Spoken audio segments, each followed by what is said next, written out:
Hi everyone, State Representative Aftyn Behn, recording this in my legislative office, and it is that time of the week, the pink chair playback and review, where I sit aggressively in this pink chair under the matron saint of East Tennessee and all things big hair, Dolly Parton, and try to explain what in the fresh legislative chaos happened in the Tennessee General Assembly this week. Let's start with the red flags, because the flags were flagging. Lots of flags.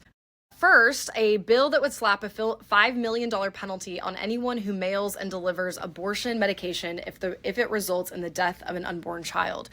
Under current Tennessee law, providing abortion-inducing medication by mail is already a Class E felony and a $50,000 fine.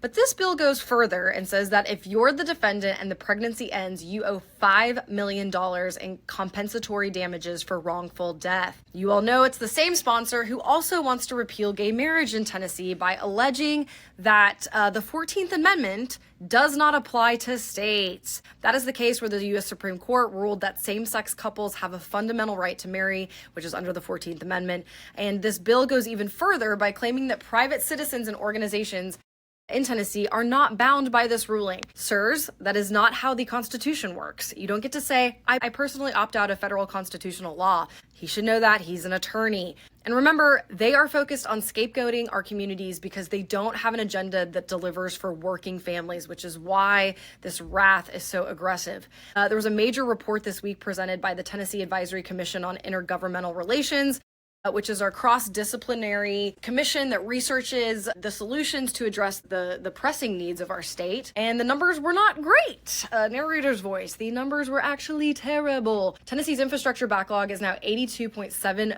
billion. To give you some perspective, our entire state budget is $64 billion. And after 15 years of Republican control, only about 35.5% of our identified infrastructure needs are funded. And instead of addressing that, this legislative body has handed over billions in corporate tax breaks and private school vouchers for wealthy families. So what did I do this week? I had heard our wildlife agency, the TWRA, had participated in the Memphis Task Force, which means that they were engaged in immigration enforcement. And when asked, they didn't really come forward and say what they had been doing. So I used this opportunity to use my seat on this committee to ask them if they were currently engaged in immigration enforcement, to which they said no, that we need to hold them to that. Because as we discovered in May of last year when our Tennessee Highway Patrol worked with ICE, that none of the legislators knew that this was going on and that they had a partnership with ICE. Also this week, I lovingly grilled the Tennessee Chamber of Commerce president, who was lamenting that we need to diversify funding streams. So I asked about his organization's role, the chamber's role, in rigging our tax system over the last 15 years in favor of multinational corporations and screwing over small businesses and people like me who pay a higher effective tax rate than Amazon or FedEx. And we keep hearing that there's not enough money for infrastructure. Meanwhile, they have hollowed out the corporate tax base. So I offered a few creative revenue streams. One, tax wealth, tax jets, tax Amazon and FedEx for the freight that they put on our roads, right? And my favorite, pot for potholes, which would legalize the recreational sale of marijuana and reroute that money into the General Highway Fund. So what's happening next week? HB 1711 is the bill that I need you all to pay attention to. This bill would require schools, colleges, prisons, hospitals, social service agencies to collect the names and immigration status of every person that they come in contact with. This is not just an attack on our immigrant communities. It is an attack on all of us. It is an attack on our privacy, and it places a massive administrative burden on already overworked teachers and nurses, and it would turn schools and hospitals into de facto immigration checkpoints.